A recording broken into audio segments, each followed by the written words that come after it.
根據科學雜誌上嘅一項新研究，全國蝴蝶數量喺過去20年中急劇下降。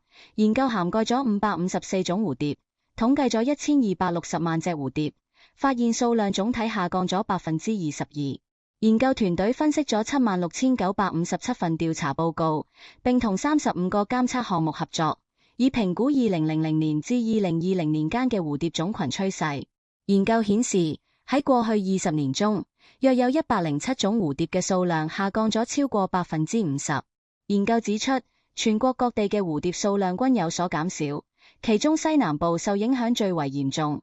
蝴蝶數量喺乾旱同炎熱嘅氣候下急劇減少。